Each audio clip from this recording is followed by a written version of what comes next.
এই মহতি অনুষ্ঠানের উপস্থিত অত্র এলাকার শ্রদ্ধেয় মুরব্বীগণ, আমার শ্রদ্ধেয় শিক্ষকগণ, আমার অত্র স্কুলের বড় ভাইরা, আমার বন্ধুগণ এবং সকল জুনিয়র বৃন্দ, আসসালামু আলাইকুম ওয়া রাহমাতুল্লাহ। আমি অত্র কিশোর 2004 ব্যাচের একজন প্রাক্তন ছাত্র।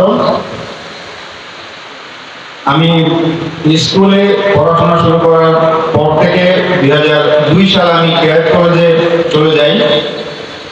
যাওয়ার আগ পর্যন্ত আমি স্কুলে যতদিন ছিলাম, আমার প্রধান শিক্ষক ছিলেন মরহুম চৌধুরী মোহাম্মদ তৈয়ব।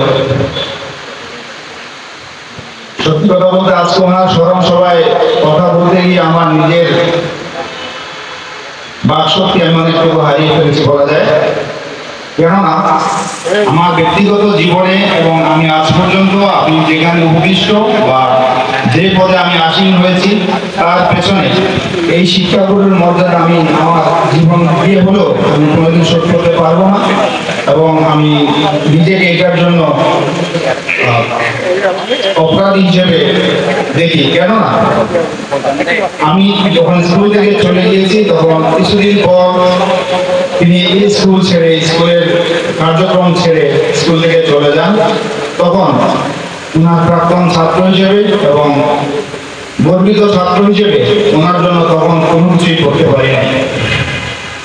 আজ এই স্মরণ সভায় এসে আমি যখন নিজেকে চিন্তা করছি, আমি যেখানে আছি সেখানে কিভাবে আসছি, আমি সামরিক জীবনে আমার যে কার্যক্রমগুলো আমার পরিচালিত হয়, সবকিছুই স্কুলে তিনি পরিচালনা করার সময় যেভাবে পরিচালনা করেছেন, আমার সামরিক জীবনের অধিকাংশ জিনিসপত্র, সকল ডিসিপ্লিন এবং সকল কার্যক্রম অনেকটা ওনার মতো করে পরিচালিত। যদিও এটা একটা আলাদা সংগঠন, কিন্তু ওনার নিজের ভূমিকা আমার জীবনে অনেক বেশি পড়েছে বলে আমি মনে করি। স্কুল থেকে যখন আমি চলে যাই, সত্যি কথা বলতে উনি আশা করে নাই, উনি চান নাই যে আমি স্কুল থেকে চলে যাই। সর্বোপরি সর্বশেষ স্যার নিজেই সিদ্ধান্ত দিয়েছিলেন যে ঠিক আছে বাবা, তোমার জন্য এটাই ভালো হবে, তুমি যাও। উনি সর্বশেষ এই কথাটা বলার পর আমি যখন ওনাকে সালাম করতে যাই, তখন উনি আমাকে জড়িয়ে ধরে অনেকক্ষণ কান্না করেছেন। এবং পরবর্তীতে আমি স্কুল থেকে চলে যাওয়ার পর একদিন আমার ট্রেনিং চলাকালীন অর্থাৎ রাস্তায় একদিন দেখা হয়েছে। দেখা করার পর আপনাকে সালাম করার পর উনি বলছিলেন যে আমার কথা মনে আছে তোমার? আমি বলছি কেন মনে থাকবে না, আপনার প্রতিটা জিনিসই আমাদের সাথে সম্পৃক্ত এবং প্রতিটা জিনিসই মিশে আছে। উনি ওনার কর্মজীবনে যে গুণগ্রাহী এবং কার্যক্রম স্বাক্ষর রেখে গেছেন, সেটা কেউই এক কথা শুধু আজকে দুই মিনিট কথা বলে শেষ করে কেউ বোঝাতে পারবে না। আমি একই সাথে শ্রদ্ধার সাথে স্মরণ করছি ওই সময় যারা আমাদের শিক্ষক হিসেবে কর্মরত ছিলেন এবং যাদেরকে আমরা ছাত্র জীবনে পেয়েছি।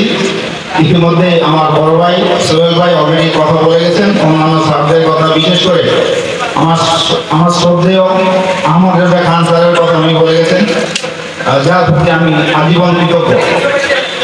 আজকে এই মহতী অনুষ্ঠান আয়োজনের জন্য যারা প্রত্যক্ষ পরোক্ষভাবে ভূমিকা পালন করেছেন এবং বিভিন্নভাবে প্রচেষ্টা চালিয়ে গেছেন, আমি সবাইকে আমার অন্তরের অন্তঃস্থল থেকে ধন্যবাদ জ্ঞাপন করছি। একই সাথে মঞ্চ ভবিষ্য আমার সকল মুরব্বী এবং শিক্ষকগণকে আবারও সালাম এবং শ্রদ্ধা জানিয়ে সকলের কাছ থেকে উত্তরোত্তর দোয়া কামনা করে আমার সংক্ষিপ্ত বক্তব্য এখানেই শেষ করছি। আল্লাহ হাফেজ।